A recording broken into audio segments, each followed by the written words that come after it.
Hello everybody and welcome back to Screen Stars. I have got another horror film review for you today, and it is XX or Double X or whatever you want to call it really.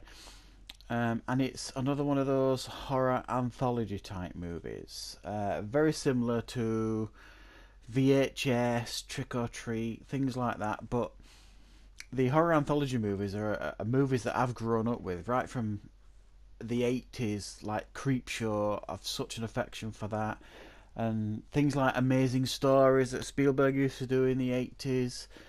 Um, and the, I always found them to be really effective and a really good way to tell short horror stories that could be really creepy, and they didn't always need to have an explanation.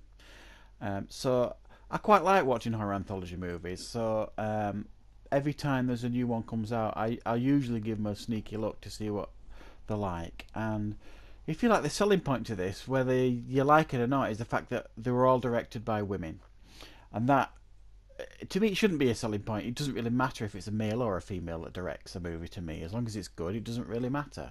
But they've used it as a pitch for the movie, so it deserves a mention. Um, So, Double X. Okay, so it's a series of movies, all directed by women. The first one is called The Box, and it's a family on a train, and the boy asks to have a look in the chap's box.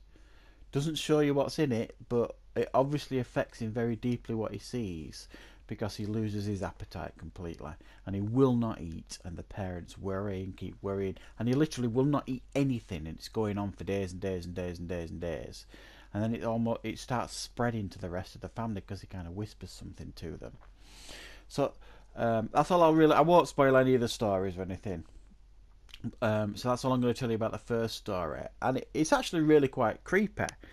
Um, this story, and I quite enjoyed it. If I'm honest, the box, it was quite effective. Some of the imagery was really creepy. There was one scene where I wasn't sure if it was a dream sequence or not.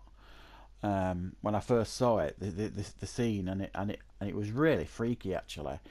But yeah, I quite enjoyed the first one. The second story was called The Birthday Party. Now I think this one was the weakest of the stories, and it is a well-to-do housewife, obviously got a fair bit of money.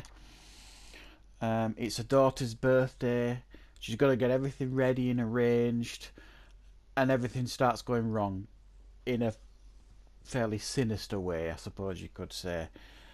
But she still carries on regardless. She's got to get this birthday party because all her cool friends are coming and all these cool kids are coming, and she can't lose face. But I didn't find this story particularly effective, if I'm honest. It, and it wasn't particularly creepy. Now the third story, called Don't Fall, was a story about a group of friends, and I think a couple of them were brother and sister, and maybe some of them were lovers.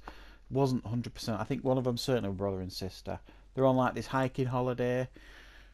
They're on this big cliff. They see these hieroglyphics, creepy ones, and they kind of, oh, those are strange, sort of thing. And then that night at the camping site, there's nobody else there other than them and the camper. Um, it starts getting very creepy, and there's like a creature that starts stalking them. And this one is very, it's almost 80s generic horror slasher type movie, and it's fairly run of the mill creepy with its jump scares and all that kind of stuff. But it is quite an effective one, and it is a good watch, but nothing particularly original with this one. Um, Fairly gory, but nothing overly special. Now, the last one, Her Only Living Son, it was called, and I think this was the most effective story. And I actually felt when I watched this, this was almost like a mini sequel to Rosemary's Baby, because you've got the mother and a son who's just turned 18, or he's just about to turn 18, and there's just something not right with him.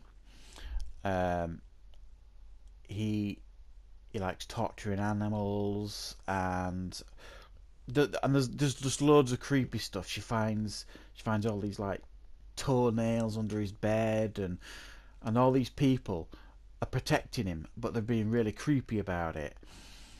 Um, so, and it turns out really that he is evil in some way, and I won't spoil it, but it really did feel like a spiritual sequel to Rosemary's Baby, and I don't know if that was the intention, but I certainly felt that. And if that's what they were going for, they nailed it really, because that was for me the most effective story. But the payoff at the end kind of sucked. I wanted a little bit more on that final story. So, yeah, I quite enjoyed these series of short horror stories. I don't think it's the best I've seen. I think VHS 2 for me in regards to modern ones still stands out. But yeah, I did enjoy it, and it is some fairly effective tales, fairly creepy and fairly scary. So, job done.